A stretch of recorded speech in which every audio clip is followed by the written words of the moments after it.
ਮਹਾਨਗਰ ਲੁਧਿਆਣਾ ਦੇ ਵਿੱਚ ਨਹੀਂ ਰੁਕ ਰਹੀਆਂ ਚੋਰੀ ਦੀਆਂ ਵਾਰਦਾਤਾਂ। ਸਤਗੁਰ ਨਗਰ ਲੋਹਾਰਾ ਦੀਆਂ ਨੇ ਤਸਵੀਰਾਂ। ਦੇਰ ਰਾਤ ਸੁਨਿਆਰੇ ਦੀ ਦੁਕਾਨ ਦੇ ਵਿੱਚ ਵੜੇ ਚੋਰ। ਕੁਝ ਦਿਨ ਪਹਿਲਾਂ ਵੀ ਦੁਕਾਨ ਤੇ ਹੋਈ ਸੀ ਚੋਰੀ। ਚੋਰਾਂ ਵੱਲੋਂ ਫਿਰ ਇसी दुकान के उत्ते चोरी करने की कोशिश। चोरां वालों फिर दोबारा इसी दुकान ते की गई चोरी करने की कोशिश। पहला हुई चोरी तो बाद दुकान मालक अपनी दुकान की राखी आप करन ते अपना घर छड्ड के दुकान दे विच ही सौंदा, जिस कारण उसका बचाव हो गया। दुकान मालक ने कहा शहर दे विच नहीं है कोई पुलिस नाम की चीज़। दोस्तों अभी रात के देखो 3 बज रहे हैं और मेरे अभी मोंटी पे देखो ऊपर से चोर घुस आए थे ये बांस के सहारे। और एक बार भी मेरे दुकान पे अभी 3 महीने पहले चोरी हुई थी, तब उस टाइम मैं दुकान पे नहीं था और सारा सामान चोर लेके चले गए थे। अभी देखो 3:30 बज रहे हैं रात के और ये बांस के सहारे और मेरे ऊपर ये मोंटी का गेट खोलने की कोशिश कर रहे थे। जब मेरे को आवाज़ मेरे को सुनाई दिया तब मैं आया भाग के ऊपर और फिर चोर जो थे वो भाग गए।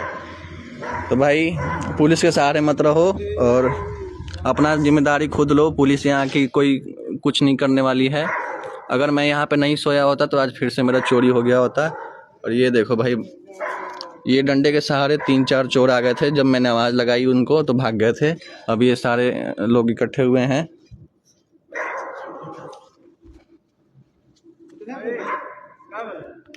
क्या नाम है आपका?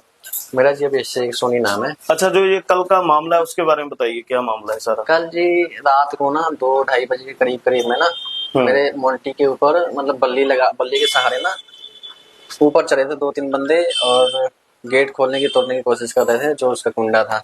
फिर मैं अंदर ही सो रहा था, 1 महीने से अंदर ही सो रहा हूँ। फिर मेरे को ना आवाज आई, अजीब सी आवाज आई थी बजने की, कुछ लक्कर की, और लक्कर के सहारे ही ना उन्होंने कुंडा से बना रखा था खोलने के लिए। फिर मैं ऊपर गया ना, फिर मैंने देखा 3-4 बंदे जो है ना खोलने की कोशिश कर रहे थे। फिर मैंने आवाज लगाई जोरों से, काफी चिल्लाने लग गया था मैं। उसके बाद जो है सारे जितने भी थे सारे भाग गए। उसके बाद कुछ देर बाद मैंने दरवाजा खोला तो बस जो वहाँ पे वारदात में यूज किया हुआ जो लक्कर था वो बस नजर आया, बाकी बंदे भाग गए थे। इस मामले की जानकारी आपने पुलिस को दी? इस मामले की जानकारी मैंने पुलिस को दी। पहले भी आगे भी 3-4 महीने पहले मेरी चोरी हो चुकी है और उसका भी मैंने रिपोर्ट लिखवाया हुआ, FIR भी दर्ज हुआ पड़ा है, लेकिन कोई भी सुनवाई नहीं हुआ। और ये किस जगह पे दुकान है आपकी? मेरी न्यू सतगुरु नगर में है। कौन सी चौकी या थाना पड़ता है? कंगनवाल चौकी पड़ता है, सानेवाल थाना पड़ता है। जो पहले चोरी हुई थी उसमें कितने का नुकसान हुआ था? उसमें जी करीब 10-12 लाख रुपए के करीब में नुकसान हुआ था मेरा। और वो अभी देखो अभी मसला हल नहीं हुआ जब तक कल दूसरी वारदात अंजाम देने की कोशिश की जा रही थी। पर हालांकि मैं यहाँ पे सोने की वजह से ना मेरा बचाव हो गया। नुकसान है वो बचाव हो गया, नहीं तो फिर होना नहीं था बचाव मेरा। क्या मांग क्या करते हैं प्रशासन और सरकार से? प्रशासन पे तो हमें कोई भरोसा ही नहीं है जी। प्रशासन तो यहाँ की सुत्ती पड़ी है, वहाँ प्रशासन मानते ही नहीं है। अच्छा, कोई क्योंकि प्रशासन एक काम करने के लिए कोई योग्य नहीं है और निराशा ही है बिल्कुल। और यहाँ की तो जैसे कि आप देख रहे हैं कि मैं संदीप और मैं इस टाइम खड़ा हूँ सतगुरु नगर में, और जैसे कि सर्दियां आ गई हैं तो मैं सभी दुकानदार भाइयों से कहना चाहता हूँ कि सर्दियों में आप पस्त होकर मत सोएं, वरना चोर मस्त हो सकते हैं। जैसे कि मेरे पास एक भाई खड़ा है और 3-4 महीने पहले भी इसकी दुकान पे चोरी हुई है और लाखों का नुकसान भी हुआ है जिसका अभी तक कोई अता पता ही नहीं है। और आज मैं सतगुरु नगर पे आया हूँ। इनकी जो दुकान श्री पार्वती ज्वेलर के नाम से इनकी दुकान है, कंगनवाल चौकी का इलाका है।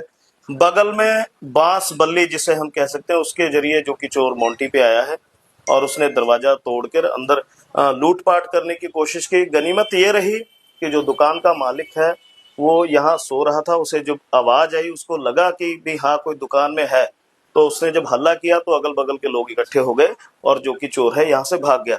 तो मैं यहाँ प्रशासन से भी कहना चाहता हूँ कि लोगों में, मेरे जो हल्का दक्षिणी के अंदर क्षेत्र में आते इलाके हैं, लोगों में निराशा है और सरकार से भी निवेदन करता हूँ कि यहाँ के लोगों की सार ली जाए। क्योंकि जैसे सर्दियां बढ़ गई हैं, इलाका घना है और ये दुकानदारों में निराशा पाई जा रही है क्योंकि चोर बिल्कुल मस्त हुए घूम रहे हैं और इन लोगों को कोई प्रशासन से उम्मीद नजर नहीं आ रही। मैं वीडियो बनाने का मेरे यही मकसद है कि लोगों तक संदेश पहुंचे, क्योंकि बड़ी मेहनत से किसी रोजगार को खड़ा किया जाता है और ये चोर मिनट में उसको तहस नहस करके लूट कर ले जाते हैं। सो मेरे वीडियो बनाने का मकसद यही है और मैं इस बात की सरकार से, प्रशासन से अपील करता हूं कि लोगों की समस्या पे थोड़ी सी गंभीरता दिखाई जाए। धन्यवाद, नमस्कार।